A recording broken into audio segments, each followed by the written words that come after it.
নমস্কাৰ পোনপ্ৰথমে সমূহ অসমবাসীলৈ ভোগালীৰ ওলগ যাচিছোঁ।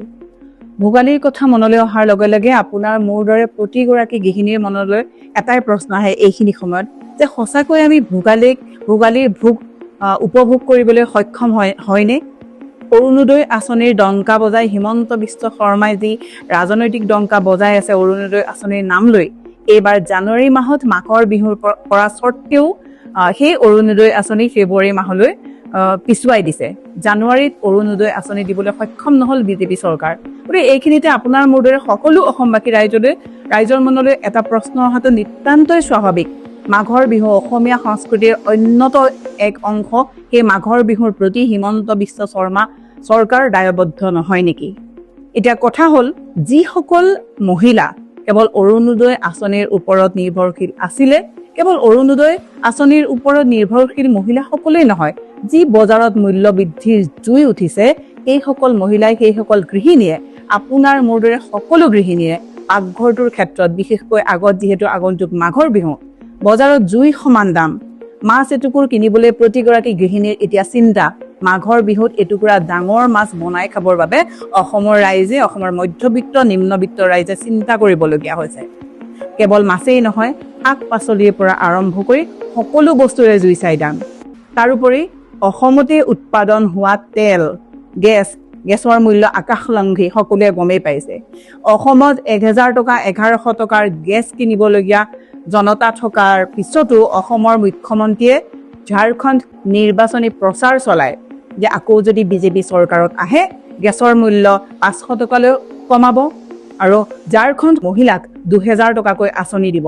সেই গৃহলক্ষ্মী আঁচনি অসমত প্ৰযোজ্য কৰিবলৈ হিমন্ত বিশ্ব শৰ্মা সক্ষম নহয় কিয়? এয়া এক জুমলাবাজি নহয়নে? বৰ্তমান সময়ত সকলোৱে মানি ল'বলৈ বাধ্য হৈ গৈছে যে হিমন্ত বিশ্ব চৰকাৰখন কেৱল জুমলাবাজি চৰকাৰ, কেৱল জুমলাৰে তেওঁলোকে চৰকাৰ চলাই আছে। আৰু অসমৰ মহিলাসকলে এতিয়া বৰ্তমান সময়ত সকলোৱে বুজি উঠিছে যে ইমান আকাশলংঘী জুই চাই দাম সকলো বস্তুৰে, মই ঔষধ বা মেডিচিনৰ কথা ক'বলৈ নগ'লোৱে, সাধাৰণ ঘৰ এখন চলিবলৈ যিখিনি প্ৰয়োজন সেই বস্তুখিনি কিনাৰো আজি অসমৰ মধ্যবিত্ত নিম্নবিত্ত পৰিয়ালৰ সামৰ্থ্য নাই। কেৱল 1 কোটি মহিলাই অৰুণোদয় আঁচনি লাভ কৰে। যিসকল মহিলা অৰুণোদয় আঁচনিৰ অন্তৰ্ভুক্ত নহয়, সেইসকল মহিলাই কেনেদৰে নিজৰ ঘৰখন চলাব? আজি মই এগৰাকী সন্তানৰ মাতৃ, মোৰো চিন্তা হয়। অসমত চৰকাৰী স্কুলৰ অৱস্থা এনেকুৱা যে আমি প্ৰতিগৰাকী গৃহিণীয়ে আমাৰ সন্তানক অসমীয়া স্কুলত বা চৰকাৰী স্কুলত পঢ়াবলৈ ভয় লগা অৱস্থা। এনেকুৱা পৰিস্থিতি আজি নোহোৱা হৈ গৈছে চৰকাৰী স্কুলসমূহ। তাৰ ক্ষেত্ৰতে আমি প্ৰাইভেট স্কুলত পঢ়াব পৰা ক্ষমতা আমাৰ অৰুণোদয় আঁচনি অথবা আমাৰ কোনো মহিলাৰে, কোনো গৃহিণীৰে সেই সামৰ্থ্য আমাৰ হাতত নাই। গতিকে অসমখন কোনটো অৱস্থা পাইছেগৈ? যদি শিক্ষা খণ্ডই উন্নত নহয়, তাৰোপৰি মূল্য বৃদ্ধি জুয়ে আমাক কুঁৱাৰ পৰা কুঁৱা কৰি তুলিছে, তেনেহ'লে এই চৰকাৰখনৰ পৰা আমি আৰু কি আশা কৰিব পাৰোঁ? এইখিনিতে এগৰাকী গৃহিণী হিচাপে অসমৰ প্ৰতিগৰাকী গৃহিণীলৈ এটাই অনুৰোধ, এবাৰ ভাবি চাওকচোন, আমি যে এই অৰুণোদয় আঁচনিৰ পিছত দৌৰি আছোঁ, আমাৰ ল'ৰা ছোৱালীও, আমাৰ ছোৱালীজনীও এনেকে অৰুণোদয়ৰ পিছত দৌৰি নিজৰ ঘৰখন চলাবলৈ চিন্তা কৰাটো আমি বাৰু বিচাৰিমনে? আমি বাৰু নিবিচাৰিমনে?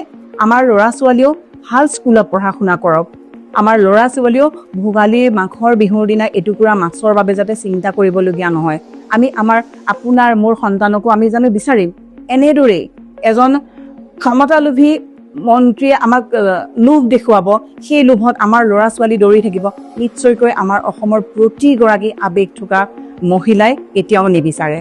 আৰু এয়া ৰোধ কৰিবলৈ হ'লে আমি বিজেপি চৰকাৰক ৰোধ কৰিবই লাগিব। আজি যে বজাৰত মূল্য বৃদ্ধি জুই চাই দাম হৈছে, ইয়াৰ একমাত্ৰ কাৰণ হৈছে হিমন্ত বিশ্ব শৰ্মাৰ চিণ্ডিকেট ৰাজ। গতিকে চিণ্ডিকেট ৰাজ আৰু মূল্য বৃদ্ধি ৰোধ কৰিবলৈ হ'লে আহক আমি কংগ্ৰেছক আদৰণি জনাওঁ, সকলোৱে কংগ্ৰেছক ভোট দিয়ক।